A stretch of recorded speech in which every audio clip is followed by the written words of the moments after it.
I just popped my little DIY greenhouses off of my dragon fruit, and look at how much they have grown. I don't even have the line on here, it got washed off, but none of these were this tall. That is amazing, huh? Just a few short weeks. So now they've sort of outgrown their little pods here, and they're starting to fall over. So I have these very crudely made dragon fruit holders that if they grow too big, I can just very easily snap these apart. And I have 3 of them. And so I'm going to transplant my dragon fruit into here and use my little crudely made cages to help them grow. They're all in. It's not the prettiest building structures. It's a bit crude, I know. You can see where I have the hot glue. It's just a test. So if I do this again, I'll do it better. But like I said, this is just a test. It's offering the dragon fruit some support, whereas before they were leaning over. They'll be able to climb up. Here I have a guava, I think. It might not be a guava, but it looks quite a bit like my other guava, who are here. See, guava, guava, guava. I'm guessing the guava seed must have fallen in or been transferred maybe by a bird or a bug.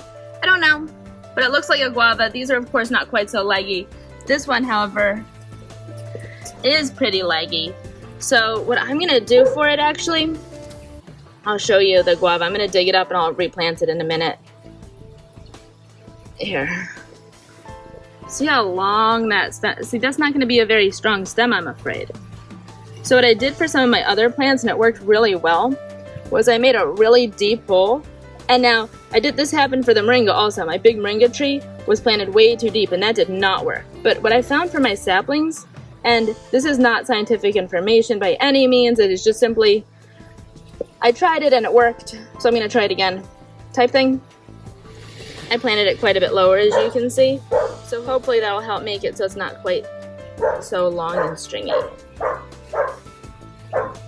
Sorry about the dog barking in the background. Here I've got some cactus that I am replanting. They were on this big cactus that I just planted, but they were falling over. So I popped them off, cut them off. I let the ends dry out for a couple of days, and then I put them in some dirt. Here's a piece of dragon fruit that I already had, but it was again falling off. It wasn't doing so great. It wasn't climbing very well. So I just cut it off, let it dry out, popped it in the dirt. And check out this fun little surprise. I don't know what he is yet, but we'll find out, huh?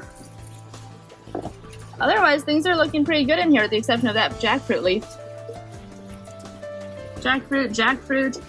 Underneath my little makeshift greenhouse here, I've got my mammy. Mammy Sapote.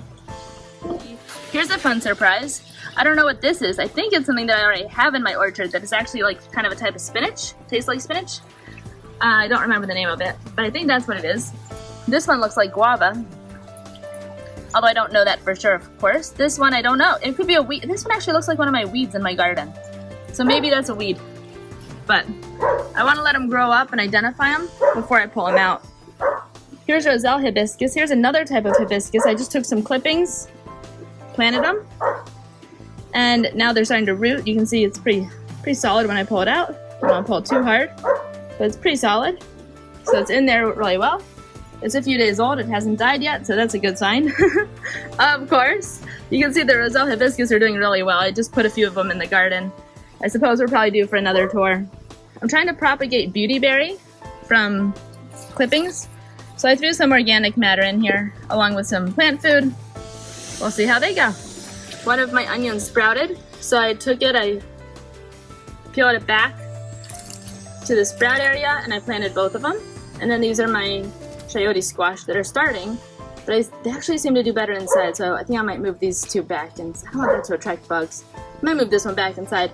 This one I'm afraid of it attracting bugs because it's kind of cut there. It's been chewed. So, and this one as well. Now that it's been outside, it's also getting eaten, so I'll have to try these again and just leave them inside. They seem to do well in cool, dark areas. Finally, now that I have a cactus area, I'll probably plant this guy in the garden.